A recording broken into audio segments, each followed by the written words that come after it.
SocialEdge interviews social entrepreneurs who tackle some of the world's biggest problems. They are pioneers of innovation that benefit humanity.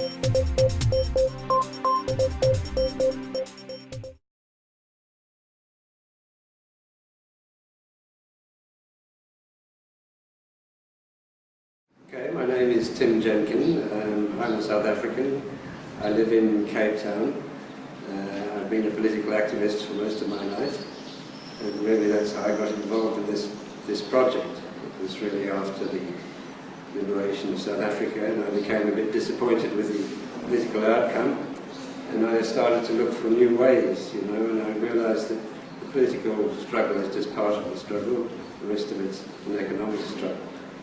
And I came to notice that a lot of the problems around the world really, but especially in South Africa, are a result of the way the money system works.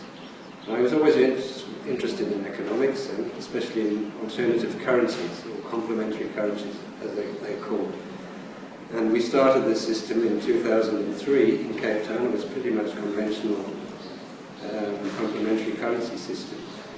But it grew to be the world's first global complementary currency system. And it's taken off like no other system around the world.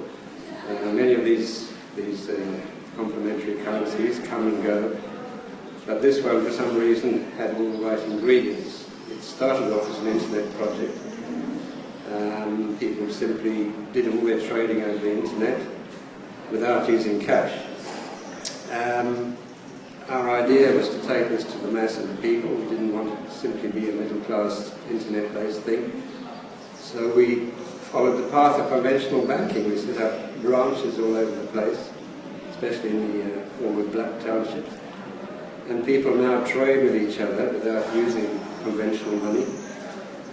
And they stand in the queue at the bank, and they use checks to trade with each other.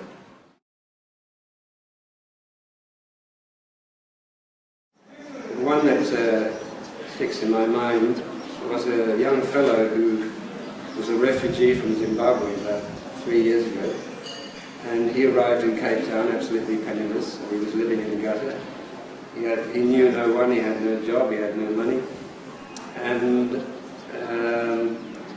after a while he got a job selling newspapers, and from there, because he was quite an intelligent chap, he actually got a job on the newspaper doing some kind of minor reporting. And somehow he got to hear about this system, I think just simply by browsing the internet, and it absolutely transformed his life, because he was, as I said, he was living in the gutter. He moved into the shanty town. The first disaster he had was the entire shanty town burnt down, so he lost everything. Then he moved to another place. And then he got robbed of all his possessions because there was a lot of xenophobia.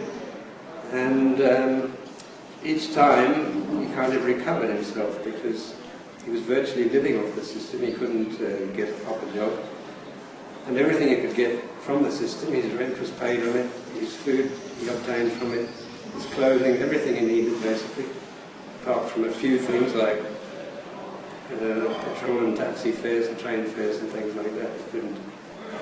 So really this chap, he survived 3 absolute disasters. As I said, the first one when he arrived in the country, the second one when his house burned down, and the third one when he got robbed of all his possessions, and each time he was able to survive. SocialEdge is also on SocialEdge at socialedge.org.